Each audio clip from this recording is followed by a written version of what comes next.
네, 주한미군이 탄저균을 활용해 북한의 생화학전 위협에 대비하고 있는 것으로 파악되고 있습니다. 이에 따라 북한의 생화학 무기 보유 현황에 대한 관심이 높아지고 있습니다. 안찬일 세계북한연구센터 소장 그리고 양욱 한국국방안보포럼 선임연구위원과 함께 자세한 얘기 나눠보도록 하겠습니다. 안녕하십니까? 안녕하십니까? 자, 양 의원님. 예. 양 의원님 오시면 제가 물어보려고 그랬어요. 예. 자, 배달 사고 아닙니까? 예, 그렇습니다. 그런데 우리 정부는 모르고 있었다. 예. 어떻게 된 영문입니까 도대체? 이것이 사실은 모르고 있었다는 것이 말이 안 된다는 것이요. 예. 지금 이것은 미국의 오산 기지에 지금 이런 그 생화학 무기를 식별하기 위한 시스템이 지금 구축이 되고 있습니다. 예. 그러니까 주피터라는 새로운 시스템이 있는데 미국이 2013년부터 이것을 주한미군에 배치하겠다라고 얘기를 했고요. 예. 자료들도 아주 쉽게 볼 수가 있습니다. 제가 심지어는 예. 이 시스템의 개요에 관한 설명 지금 자료를 제가 가지고 있습니다. 이게 그래요? 인터넷에서 이렇게 뽑을 수도 있을 정도의 정보가 있습니다. 예. 근데 이것을 우리가 몰랐다라고 하는 것도 문제인 거고, 그 다음에 사실 어떻게 보면 이 시스템이 굉장히 진보한 시스템입니다. 즉, 예. 보통 이런 생화학 무기의 위협 같은 경우는 네. 빠른 시간 내에 이것을 탐지해서 이 환자들을 빨리 격리시키고 안전을 취해야지 확산이 멈춰집니다. 네. 지금 우리 메르스 사태를 봐도 지금 마찬가지 아니겠습니까? 그런 일환으로 해서 지금 미군이 구축을 한 것이고 예. 전 세계 최초로 대한민국이 구축을 한 겁니다. 예. 그럼 한국에 왜 구축을 했느냐? 예. 북한의 생화학 위협이 너무나 지금 명백하니까 그렇죠. 그 어느 전 세계 어느 국가보다도 대한민국이 제일 위험한 곳입니다. 예. 바로 그래서 그렇기 때문에 대한민국이 먼저 구축을 한 것이고요. 예. 이런 부분을 당연히 우리 정부도 알았어야 되고 통보 안 했을 리가 없습니다. 그래요? 그러니까 되려 이걸 모르고 있었다는 것이 어떻게 보면 저는 좀 답답하다고 생각합니다. 이번에는 활성화된 탄저균이라 그러는데 그러면 과거에는 비활성화된 탄저균이 들어왔다. 예. 이송 경로는 어떻게 이런 식으로 다 뭐 우편으로 통해서 들어오는 겁니까? 이게 보십시오. 지금 예. 이게 제가 이게 미국 뉴스를 뽑아왔는데 예. 보면은 페덱스 항공편을 타면서 들어왔다고 지금 미국에서 난리가 났습니다. 유명한 민간업체 아닙니까? 맞습니다. 운송업체. 예. 그런데 결국은 뭐냐면 이걸 보내는 부분에 있어서는 이렇게 비활성화 조치를 하고 안전 조치를 취했다고 한다면은 보낼 수 있는 것은 보낼 수도 있습니다. 근데 다만 이것이 위험물이다, 지극히 잘 취급을 해야 된다 이런 표시를 해야 되는 것이고요. 기본적인 안전 조치를 취했는가를 한번 확인해봐야 될 겁니다.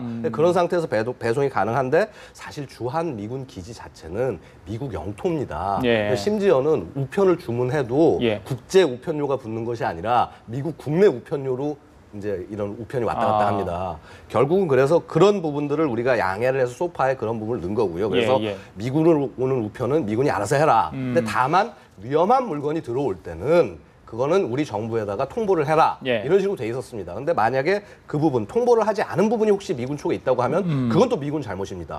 또한 이것을 보낼 때 이 보낸 곳이 더그웨이 그 시험평가장이라는 곳입니다. 미국 유타주에 있는 더그웨이 시험평가장인데 여기는 미군이 화학무기, 생화학무기를 개발하고 테스트하는 장소입니다. 거기서 그러니까 일종의 필요하기 위해서 시약이 필요하니까 좀 보내달라고 해서 보낸 건데 거기서 이렇게 비활성화 조치, 그러니까 좀 낮은 온도에서 한다거나 이런 어쨌거나 박테리아니까 균입니다. 박테리아가 활성화되지 않도록 하는 조치를 취하고 보내야 되는데 그렇지 않은 상태에서 보냈다라는 것이 문제가 된 것이고요. 이거는 명백히 미군이 잘못한 겁니다. 그래서 미국이 잘못한 거는 잘못한 거대로 우리 정부가 당연히 추궁을 해야 되고 그다음에 우리 정부가 이런 부분들을 과연 잘 챙겼는지도 한번 점검해보고 혹시 그렇지 않았다고 한다면은 이 부분에 대해서 좀 반성을 해야겠죠. 미군이 확답은 하지 않은 것 같아요. 이번에 미국 육군 참모총장은 99.9% 안전하다고 그러는데 이제 뚜껑을 열었을 거 아닙니까? 그런데 22명 그 연구원들 아직까지 무슨 지장이 없다 이런 이야기인데 그 말 믿어도 될까요? 저는 좀 약간 그 부분은 이해가 가는 것이 미군은 이미 2001년에 미국 안에서 그 탄저균 테러가 있지 않았습니까? 그 이후에 미군 관련자들은 전부 이런 접종을 받게 됐습니다. 탄저균에 대한 백신 접종을 다 받도록 되어 있고요. 심지어는 그거를 거부한 인원들을 전역시키는 사례조차도 있었습니다. 그래서 이미 뭐 2011년 이후에 미군들은 전부 다 접종을 하고 있다. 특히나 이런 중요한 시험 평가를 하고 있는 인원들은 당연히 그런 것이 되어 있었기 때문에 아마도 탄저균에 이렇게 노출될 위협은 상대적으로 적었을 거다라고 생각이 됩니다. 자, 소장님. 미군이 이 생화학전에 필요한 이 탄저균을 가지고 있다. 좀 놀랄 일인데 북한의 어떤 그런 생화학전에 대비한 명목일까 아니면 다른 이유가 있을까 어떻게 보세요? 글쎄 이제 잘 설명해 주셨지만 이게 유타주에서 이제 9개 연구기관 이런 데 보내다가 이제 한국에도 그중에 하나였는데 결국 이와 같은 철저한 어떻게 보면 좀 군사 비밀일 수도 있고 이런 게 이제 공개됐다는 것이 좀 아이러니한 일인데 예. 어쨌든 아마 우리 미군에서는 예. 북한의 이거 탄저 생화학전에 대비하기 위해서 예. 그 대비 능력을 키우기 위해서 이번에 이거 실험용으로 들여오지 않았는가 이렇게 추정해 볼 수 있겠죠. 예, 예. 이것을 자칫 이제 북한이 잘못 악용할 경우 6.25 때도 뭐 미군이 이제 생화학 무기를 썼다고 선전하는 북한인데 예. 지금 또 다시 아마 이걸 침소봉대해 가지고 미군이 생화학전을 뭐 능력을 키우고 있고 그 무기를 가지고 있다 이렇게 공개할 경우 상당히 우리에게 좀 불리한 상황이 조성될 수 있다 이런 점에서는 좀 불행한 일이라고 생각됩니다. 예, 자 그러면 북한이 과연 얼마만큼의 생화학 무기를 가지고 있는지 세계 3위 맞습니까? 세계 3위라고 평가를 하는데 예. 이제 그 사실 이제 정확한 저장량을 어느 나라가 공개하고 있지 않기 때문에 예. 추정할 때는 한 뭐 5위 이상급 정도는 해당한다고 그러면 볼수 미국, 있습니다. 러시아 다음. 예, 맞습니다. 예, 예. 그러니까 뭐 예를 들어서 중국 쪽도 좀 보유를 하고 있는데 그래서 그런 부분들은 너무 쉽게 얘기할 부분은 아니고 근데 다만 예. 이렇게 노력을 하고 북한이 노력을 하고 있다는 것 이미 그 노력을 한 것이 60년대부터 노력을 하기 시작해서 10년 만에 상당한 성과를 이뤄냈고요. 예, 예. 그다음에 지금 뭐 저장량이 뭐 5천 톤 정도 된다라고 하지만은 그 연간 뭐 5천 톤에서 심지어는 10,000톤 정도까지 생산이 가능합니다. 예, 예. 그러니까 필요하면 생산이 가능하다는 점에서 예. 북한이 굉장히 위험한 국가라고 할 수 있습니다. 예, 수장님, 미국도 지난번에 사고가 났잖아요. 근데 예. 북한 이런 시설들 정말 철저히 관리하고 있는지 이게 노출되면 북한 주민들 위험한 거 아닌가요? 그렇죠. 북한도 뭐 상당히 그 이제 말씀하셨듯이 이제 60년대부터 생화학전 대비해서 이게 원래 생화학 무기가 약소 국가의 원자 폭탄이다 이런 거 아닙니까? 예. 그러니까 북한이 원래는 생화학 무기로 비대칭 전력을 키우다가 그게 좀 여렇지 않으니까 이제 핵무기로 지금 돌아섰다고 볼 수 예, 있는데 예, 양측 두 개 다 지금 보유하고 있다 이렇게 볼 때 예. 근데 북한은 사실상 군에 대해서만은 북한 군에 대해서만은 이 방독면이나 어떤 그 생화학전 준비가 잘 돼 있지만 예. 일반 주민들은 조금 방치된 측면이 없지 않고 그래서 이제 전국 요새화라는 게 결국 갱도를 다 뚫러서 예. 그 이제 화학전이 벌어지거나 원자폭탄이 떨어지면 그 지하에 대피하는 예. 이런 훈련을 북한은 반복적으로 진행하고 있습니다. 이런 걸 볼 때 좀 전략적으로 판단하면 북한 당국자들은 군만 전투력만 잘 보존하면 된다. 일반 주민은 좀 죽어도 된다.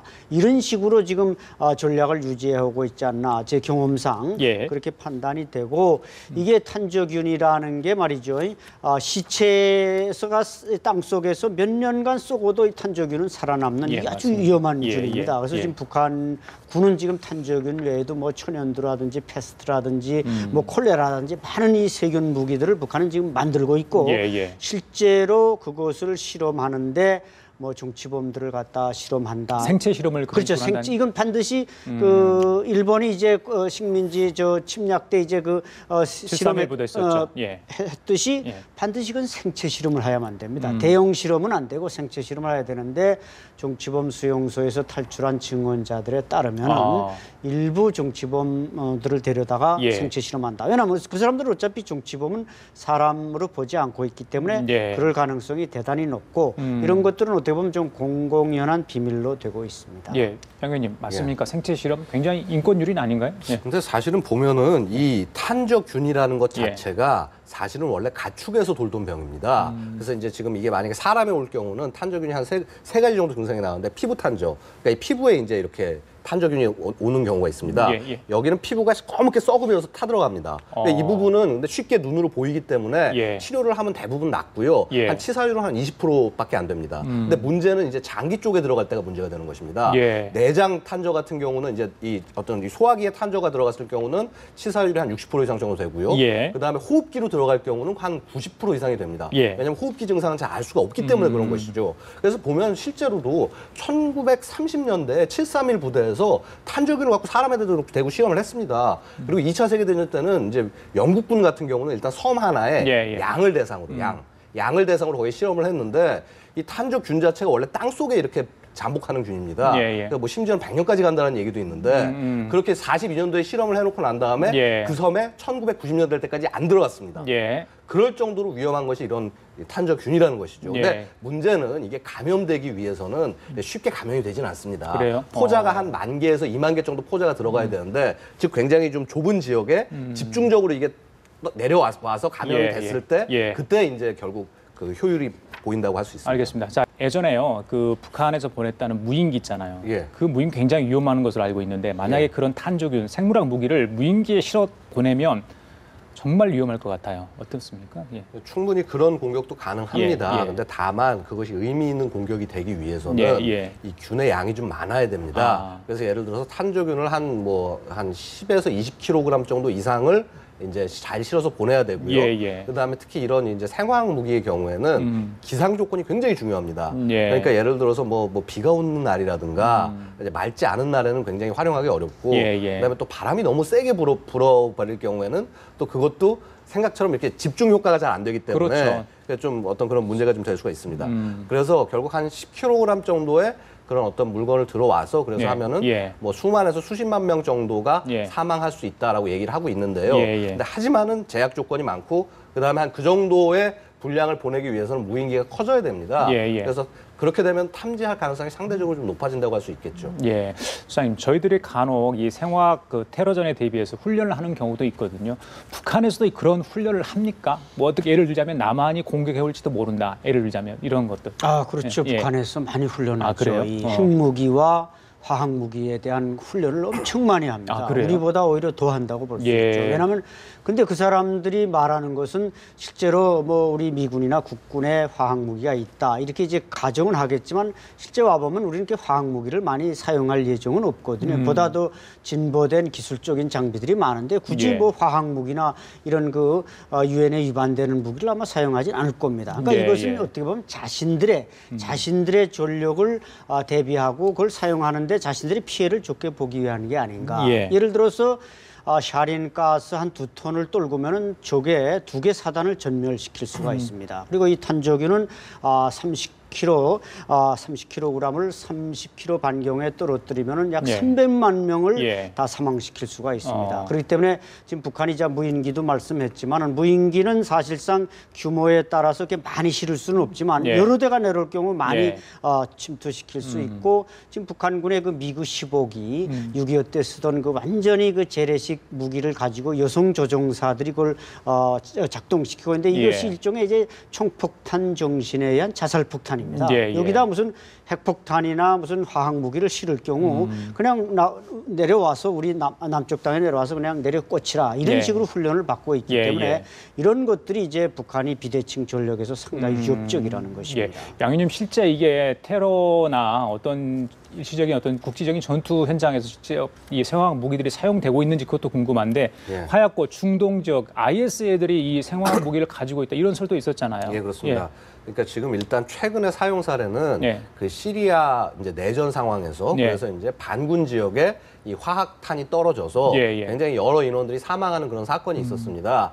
이제 그때 이 활용된 수단 중에 하나가 이제 스커드 미사일이었고요. 예. 결국은 그렇게 굉장히 좀 다량의 탄을 이렇게 좀 이렇게 많은 양을 갖다가 떨궈야지 거기에 효과가 낼 수가 있다라는 것입니다. 예. 그래서 사실은 어떤 이런 미사일 방어라든가 이런 것들이 우리 입장에서 중요한 것이 또 그런 이유이기도 한데 예. 근데 보면은 이 사실 이 세균의 경우에는 세균병기의 경우에는 생물병기는 그렇게 쉽지가 않습니다. 화학병기 같은 경우는 투발이 쉽지만은 이 생물학병기 같은 경우는 조건이 너무나 제약이 되기 때문에 실패가 많았고요. 실제 테러 사례를 봐도 그렇습니다. 뭐 기억하시겠지만 1995년에 그 살인가스 테러가 있었지 않습니까? 도쿄에서. 예. 근데 그 전에 오음 진리교가 여러 차례 탄저균을 통해서 이 테러를 시도를 했었는데 다 족족 실패를 했습니다. 뭐냐면 결국 그만큼 이런 생물학 무기는 테러 집단 정도 수준에서는 다루기 좀 어렵다. 근데 하지만 현재는 IS가 테러 집단이라고 보기가 좀 어렵고 이미 국가화되고 있고 굉장히 조직적으로 움직이고 있기 때문에 이런 부분을 활용을 해서 뭐 나쁜 짓을 할 가능성은 충분히 많다라고 하겠습니다. 아, 그래요. 위원님 마지막으로요. 국민들 걱정하는 게 과연 이런 탄저균 어떤 생물학 테러에 대해서 우리 정부는 얼마만큼 대비를 하고 있는가. 백신이 아직은 없다 이런 이야기 있어요. 뭐 정부에서는 2016년 정도에 나올 거다 하는데 그때까지 어떻게 좀 기다릴 수 있나요? 어떻게 보세요? 일단은 뭐 혹시 그 사이에 급한 문제는 동맹을 통해서 해결해야 되는 문제일 거라고 생각이 들고요. 그다음에 사실은 저는 좀 안타까운 게 지금 주한미군 이번 사고 난 것이 결국 뭐냐면은 주피터라는 아주 신형의 이런 생화학 무기 탐지 시스템을 테스트하는 과정에서 일어나는 겁니다. 그러니까 우리 정부야말로 이런 테스트를 하면서 이 수많은 인원들이 사는 이 수도 서울을 지키기 위해서 예. 이런 실험들을 여러 차례 했었어야 되는데 되려 지금 미군이 먼저 하고 있다라는 거. 이거 빨리 좀 쫓아가서 좀 배우든지 하면서 예. 이 대한민국 국민들을 안심시킬 수 있는 노력을 해야 되는 것이 아닌가라고 생각이 됩니다. 알겠습니다. 안전대책 좀 필요할 것 같습니다. 자, 지금까지 안찬일 소장, 양욱 의원과 함께 얘기 나눠봤습니다. 두 분 감사합니다. 감사합니다. 감사합니다.